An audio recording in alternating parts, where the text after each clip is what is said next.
шаман келмесе балалар детдомго өткізе сал дейді. Енді сол кездегі уақыт енді білмеймін, жауымның басына тілеймін. Көптеген адамға үлгі болсам екен деймін да, мотивация болсам екен. Аламан мен ойлағаннан да күшті.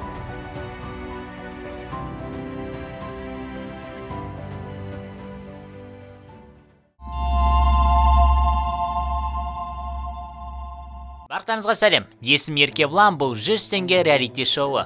Біздің көрермендерімізді тек бір ғана сұрақ мазалайды. Әрбір қазақтан кәсіпкер жасау болады ма? Аламан шынымен көмектесе ме? Барлығын өзгерту мүмкін бе? Мүмкін. Дәл осы бағдарлама оған дәлел болады. Біз Аламан шабандоздарының арасынан іріктеу жасағанбыз. Мыннан тұлпар 100-ден жүйрік болып шыққандар, өзінің өмірін өзгерткісі келетін, отбасылық жағдайын, табысын дұрыстағысы келетін жандар бүгінгі бағдарламаға кейіпкер болып келіп отыр. Ендеше кейіпкерлерімізді қарсы алайық.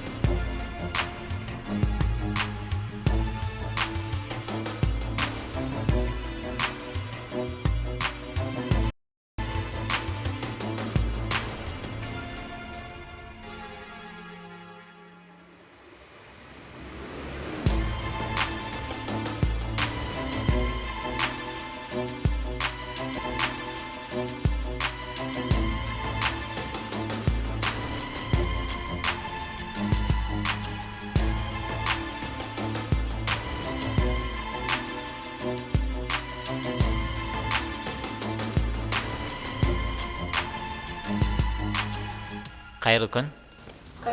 Қалдарыңыз қалай? Реалити шоуға қаншалықты дайынсыздар?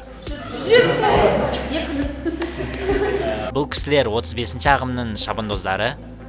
Іріктеу жасалды, іріктеуден өткен осы кісілер. Және де бірден айтып кетейін, реалити шоу бұл шынайылыққа негізделген, және де өте қиынға соғуы мүмкін.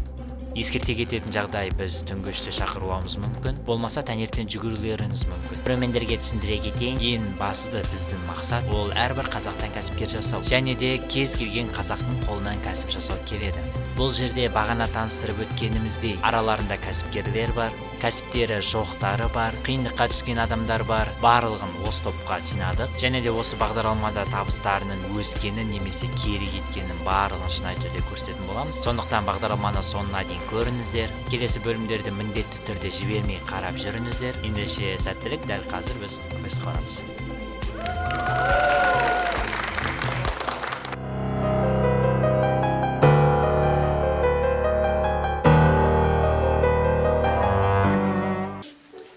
Құрметті достар, біз квестқа келдік. 2 топқа бөліндік. Қалай жалпы? Дайынсыз ба? Әрине дайынбыз. Осы шоуға қатысамыз. Кешкеден кейін ешқандай қорқыныш жоқ. 100% дайынбыз. Командамыз не? Бәрі от адамдар болып тұр. Дайындалып бәріміз. Қорқыныш жоқ деп жатырсыз ғой. Қазір біз видеоға көрсетеміз, ұят болып қалмай ма? Енді ұят болатындай ештеңе қылық жасамаймыз деп ойлаймыз. Өзім сенімдімін. 100% командаға сенімдімін. Жігіттер ешқайсымыз намысты бермейміз. Команда болып жұмыс жасайды. Бұл жерде енді біз табандылықты, қорқынышты барлығын сынаққа түсіретін боламыз. Көрсетеміз, бізбен бірге болыңыздар. Ары қарай жалғастырамыз. Кеттік. Сіздер тұра тұрыңыздар қазір.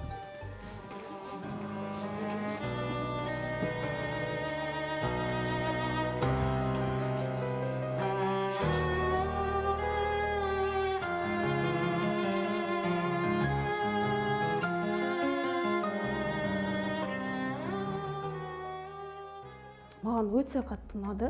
Әрбір қатысушы тек қана өзін ойлаған жоқ, команданы жетелеу, организаторство, получается, ұйымдастырушылық қабілеттерін жоғары деңгейде көрсетті.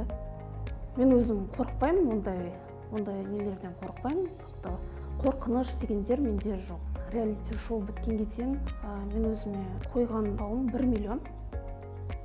1 миллион тауып, жарты суммасын мен өзім қайырымдылық қорымен айналысқым келіп отыр. Көмектесуге дайынмын.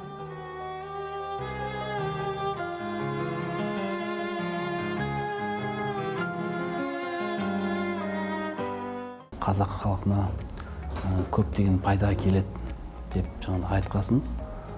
Сол өзім қазақ халқына жаңағы пайдам тигізейін деп бел будым. Сол себепті келдім осында.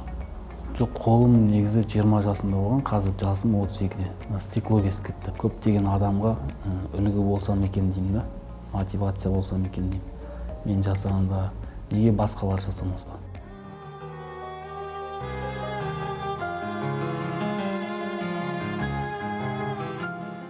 Реалити шоудан барлық әсерлерді алғым келеді. Қиыншылықты да көргім келеді, қызықшылығын да көргім келеді. Дәл қазіргі сәтте табысым негізі 300-ден асып тұр.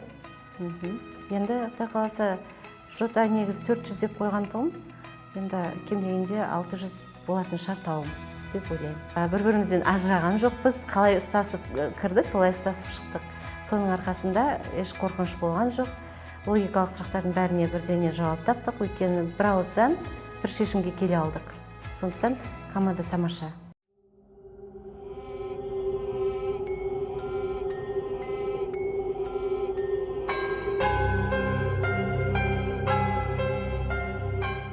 Реалити шоудан жалпы не беріледі, соның бәрін, максимум бәрін, мүмкіндіктің бәрін қолдануға, қандай да жағдай болмасын. Сала бокс покажик. Ол саланы таңдаған себебім, өйткені Қазақстанда былай қарасам, өзімізде былай жай ғана айтып қарасам көбісі біле бермейді екен. Бокс покажиктен анау машинаның үстіне қоятын не бар ғой. Жалпы сондай, негізі көбісі де түсіне бермейді екен. Қазақтарымыз енді тек қана оны орыстарына қолданады.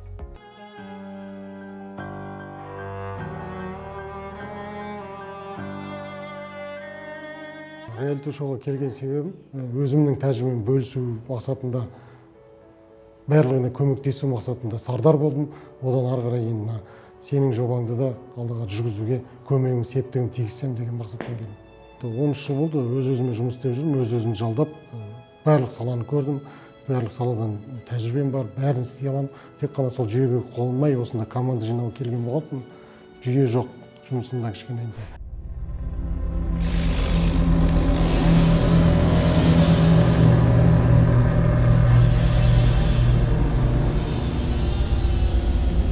Туған кезінде рожденный катаракта деген диагноз қойыпты. Бір көз слабый көрді, сол көз. Мұғалімдер мені алдыға отырғызып неткенмен, бірақ бала кезімде байқамайды екенмін оны. Артқа қарай қашып кетіп, сабақ оқымай сол 11 жыл кетірдік қой. Екінші көзден айырылмай тұрған кезде қайта сол жаққа барып, көзді алдырып тастады. Келдім, көзді алдырып тастадым.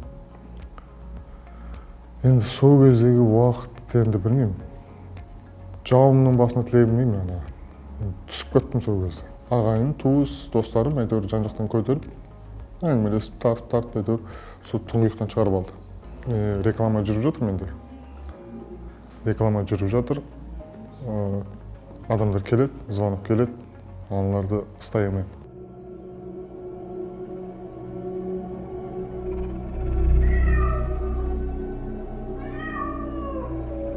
Аламан. Мен ойлағаннан да күшті. Күтпеген нәрселер келіп жатыр ғой маған. Сондықтан не дейді, өзімнің керегімнен де артығымен алуға тырысып жатырмын. Енді кешегісін декларация қабылдағандай болдық. Қосымша табыстар тауып болсын, бір 300-400-ге көтере аламын. Команданың бәрі жанып тұрған жігіттер мен қыздар. Себебі өздері қалу үшін қаншама талпынды. Бүгінгі бір-екі алғашқы енді сынақтар есебінде ол. Соның өзіне талпынып келіп жатқандықтан мен көздерінен байқадым да.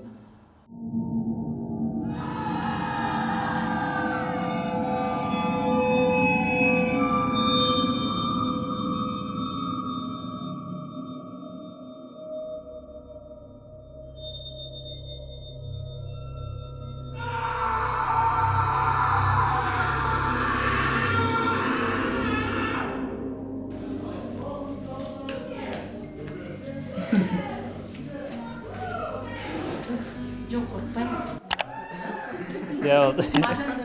Біз түріміз кетіп қалды. Біз екінші потокпыз. Түр жоқ. Командалар келатыр. Тамаша болды. Өттік. Кім біреу айқалатты ғой, ішінде. ішіндегі аниматорлар бізден қорқып айғайлады ғой. Екі командаға бөлінген болатынбыз. Көрсетсеңіз болады вообще. Арландар эмоциясын барлығын көрсеттік. Енді біз кіреміз. Мен эмоция менде бағана шыңғырып жатқанда білмеймін кім шыңғырды. Түрім қашып кетті. Ну нормально. Шыққан кезде более-менее нормально болды. Енді сіздерде қалай? Эмоция деген керемет. Алға тек қана алға деп бір Аллаға тәуекелдеміз, жүре береміз. сол қорқынышты жағы бар негативтің бәрін шығару керек қой шын. Қайырлы күн қандастар. Нөлден кәсіп бастауға және маркетингтің соңғы 8 қырын үйрететін Аламан курсына қатынасу енді бұрынғыдан қолжетімді болмақ. Яғни Аламан курсын Каспирет, Халық банк арқылы 3 айдан 12 айға дейінгі бөліп төлеу мүмкіндігі бар. Толық ақпарат алу үшін төменгі нөміріңізді қалдырыңыз. Жаңа менде қорқыныш шығады. Бірақ қазір ішке кіргеннен көреміз эмоцияны. Жақсы. Мен кішкентай кезімде негізі комната страхадан қорқып қалғам. Содан кейін вообще кірмеймін ғой. Қазір енді кіріп қорқынышымды жеңуге тырысамын. Менікі енді адам істегенде адам істейді деген принцип менде де. Алдыңғы топ аман шықты ма, значит біз де аман шығамыз. Мен де солай ойлаймын. Сәттілік главный, да? Былай сұрайықшы, кстати, біз енді айтқан болатынбыз, реалити шоуда кәсіпке байланысты болады. Енді араларыңыздан біреуіңіз келсеңіз, кім келеді? Жауап берші, ішінде қандай тапсырма болды ғой? Бұл неге үйретті сені? Неге үйретті онда? В любом случае қайтпау керек қой. Қандай жағдай болмасын шешім табуым керек. Түрлі выходтар болады. Осындай тапсырмалар берілді, ол өмірде де кездесетін тапсырмада тупить өтіп қалмау керек та. Тұрысыма конкретно тетігін табу керек қой, любой нәрсенің. Сол. Жалпы кәсіпке байланысты, иә? Деп айта аласыздар ма? Иә. Қатысы бар. Крикті. Ойнатып жүрсен.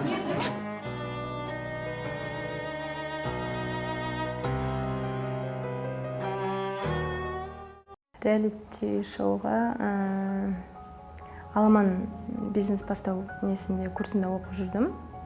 Естідім, келдім осында реалити шоуға. Келу мақсатым өзім табандылығымды, өз-өзімді жетістікке жете алам ба, осы уақытқа дейін мысалы қанша нені көріп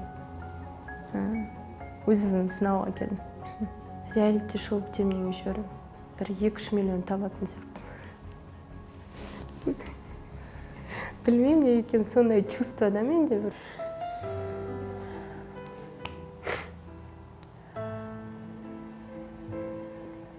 Шаман келмесе балалар детдомға өткізе сал дейді. Мысалы,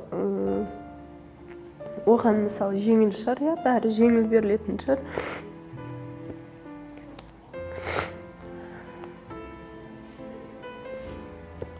Сол сөзді естіп, мен кәдімгідей өз-өзіме сөз бердім да, мен все болды.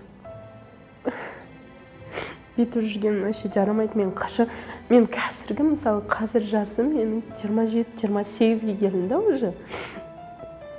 Қазір істей алмаған нәрсемді мен будущем қалай істеймін деймін да, бірақ мыслима бар да, что бір нәрсе істегім келеді, бір нәрсе ашқым келеді, мен жүргім келмейді, что балаларымды каждый раз мысалы жұмыс істеймін, зарплата аламын, жетпей қалса күйеуімнен аламын деп өмірдің соңына дейін өткім келмейді деймін да етіп.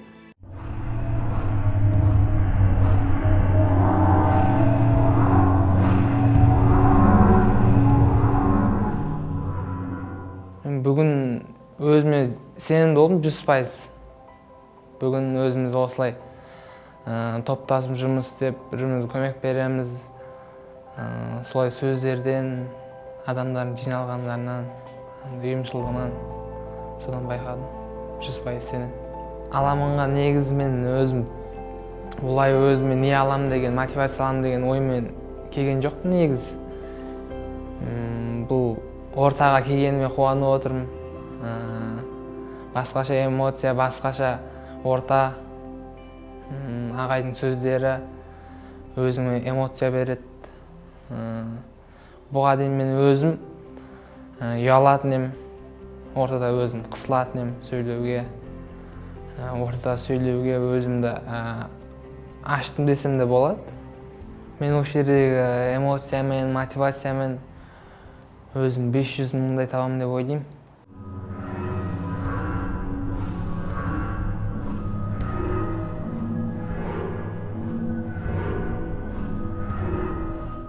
Возраст все-таки берет свое. Жасым уже 50-ге келді, например. Қашанғы мен машина тігіп отыра беремін дейсің, мысалы үшін да. Сол өзімнен бір недвижимостьтай қылып, кейінгі уақыт бір пенсияға шығып үйде отырған жағдайымда да менің жұмысым жүріп тұру керек та. Мен сол затқа жетісуім керек болып тұр да. Бір жетісіп тұрып, соны бір банкрот болып өтелі қылып қойдым негізінде. Болған менде. Ал енді қайтадан сол нені по ступенькам кету керек болып тұр да. Соған маған жол жоба керек болып тұр.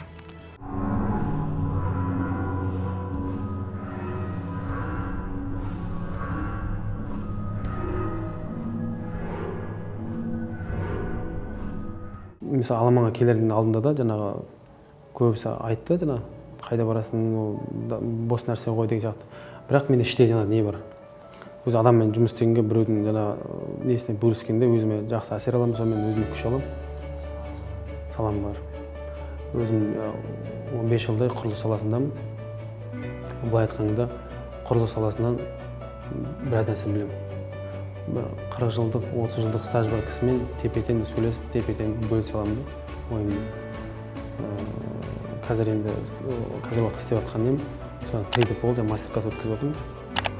Сосын қосымша кішігірім саланы қатар алып жүрмін, сауданымды қатар алып жүрмін қазір. Мүмкіндіктерді пайдаланып жатырмын қазіргі.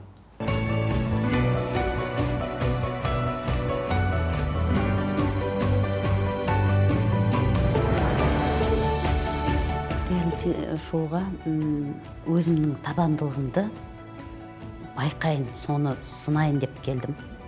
Құрылыс саласын таңдадым. Оның өткені мен уже 14-15, 16 жыл болады екен ғой.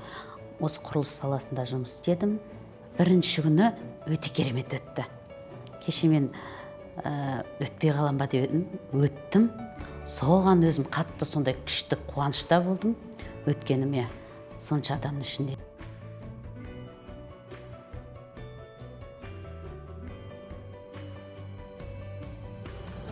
Бұрында мен бүйтіп ойлайтынмын, мысалы, ақша тапсам, жаңағы мынау болмайды, мынау айтып отқан Ахметбек ағайдың айтып отқан үшін өтірік әңгіме, мынау болмайды депші. 1 миллион күніне табады, 500 мың бір күнде табады деген, бұл ертеге ішінде деп ойлайтынмын. Көрейші жеріне барып көрейші дедім да. Ал уже хостелда жатып, реально бір күнде 140 мың теңге табатын баланың қасында жатып, тамақ ішіп, бірге сөйлескеннен көзім жетті да. Эмоция супер. Қорқыныш. Ана подвалға еще ана код күтіп тұрасың оны, іздеп тұрасың, сол кезде эмоция страшный. Зашкаливай. Все, классно. Еще шашы өрілген қыз дегенде, кім шашы өрілген басқа деп қоямын. Бәріміз бір-бірімізге қараймыз. Мен шашы өрілген қызды айтайын қоямын. Ішімізде әйелдер мақтау шықты. Еркектердің артынан демеп жүрді ғой. Өздерінің нелері шығып қалды. Кітаптар жыртық. Вообще дұрыс емес. Келмеңіздер деген. Сандар өзі мықты екенін көрсетті. 53 минутта үлгеріп шықтық. 7 минут алдамыз. Ең бастысы мен үшін бір ғана инсайт болды, бұл білмеген нәрсені сұрау керек. Өйткені біз ұзақ уақытымызды жоғалтып алдық, сұрауға ұялып, сұрамай.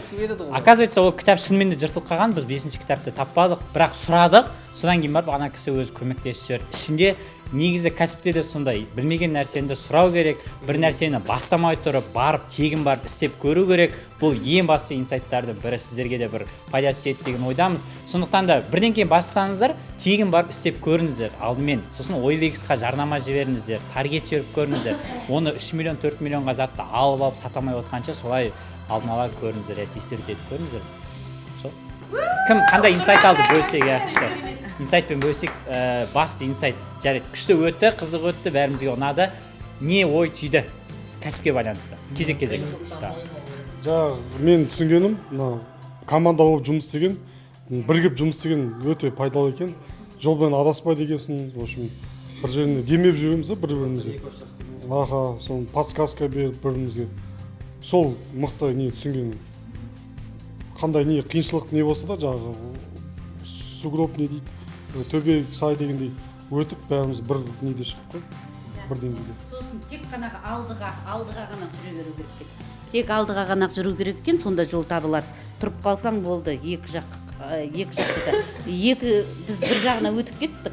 Бірақ сонда да, иә, ары қарай біз адасқан соң қайта біздікілер кейін қайтыңдар деген кезде солардың дауыстарымен қайтадан. Мұнда жаңағы алдыға қарай жүре беру керек, алдыға ұмтылу керек, сосын команданың арқасында әйтеуір шықтық. Менің инсайтым бұл квестте негізі бәрі ойдағыдай болып шықпайды. Ойыңдағыдай мүлдем бөлек болып шығады.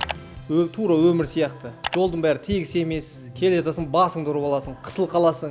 Сол кезде алдыда келе жатқан адамдар негізі табыста болсын, қай жерде болсын, әр қазағым жалғызым деп бір-біріне көмектесіп, өз басын ұрған жерде еңкей деп айтып қалса, сол кезде ауызбіршілік болса, сол кезде қазақ алдыға дамиды, көтеріледі. Мен алған инсайтым жауапкершілікті ала білу керек екен. Сол мен қорқышым жеңген. Жаңа мен айттым ғой, бәрі қыран командасына алып шығамын деп өзім мойыма алғам жауапкершілікті. Соны алып шықтым. Соны қорқышын жеңуге жауапкершілікті мойыма көтергенім көмектесті. Сондықтан жауапкершілікті табандықпен ала білейік. Менің инсайтым қиыншылыққа төзе білу керек, ешқашан құламау керек. Топпен ұжымдап жұмыс істеген дұрыс негізі, бір-бірін сүйреп. Сол менің аңыз. Қыздардың 40 жаны бар екен, қайттан дәлелдеді. Менің алған инсайтым бұл жерде алдағы көріп тұрған препятствиялардың бәрін жеңіп, хоть қараңғы болсын, хоть алдыңда қанша адам шалып жатса да, сүрінбей тұрып қайтадан кетіп қалу керек екен да. Ер адаммен бірге болу керек екен, соны білдім. Иә, Свет апай, сіз кішкене қорқақ екенсіз. Артында жүрсіз, бүйтіп ұстап алғансыз. Иә, мен алдында өзім сенімді болып кірдім. Сенімді ешқандай қорықпаймын. Өйткені бұл адам жасаған зат. Адам істегенді, адам жүрген жолмен адам жүре алады. Бұл адамның істеген бізге жасап қойған заты ма, значит, одан біз шығамыз. Сондықтан табандылық керек, ешқандай қорқыныш болмау керек. Менде қорқыныш жоқ екен, соны білдім. Осымен реалити шоуның бірінші сериясы аяқталды. Біздің әлі сынақтарымыз жалғасады. Келесі бөлімде тағы да көрсететін боламыз. Келесі бөлім түсірілгенге дейін онлайн тұрғыда мен сынақтар беріп отырам. Солардың бәрін жасап отыру керек. Ең бастысы бұл біздің жасап жатқанымыз кез келген адамнан кәсіпкер жасауға болады деген бір өзімізге мақсатты қойдық. Және де осы бағдарламаның соңында, осы сериалдың соңында, серияның соңында біз дәлелдейміз. Оған сіз куәгер болады деген үміттеміз. Сол барлығына рахмет. Бүгінгі қатысқан адамдарға соңына дейін шыдайды деген сенімдемін, үміттемін. Таңғы 5-те тұрған бұл кісілер содан бері әлі жүр. Сол көп рахмет. Келесі кездескенше аман сау болыңыздар. Қайырлы күн қандастар. Нөлден кәсіп бастауға және маркетингтің соңғы 8 қырын үйрететін аламан курсына қатынасу енді бұрынғыдан қолжетімді болмақ. Яғни аламан курсын Каспирет, Халық банк арқылы 3 айдан 12 айға дейінгі бөліп төлеу мүмкіндігі бар. Толық ақпарат алу үшін төменгі нөміріңізді қалдырыңыз.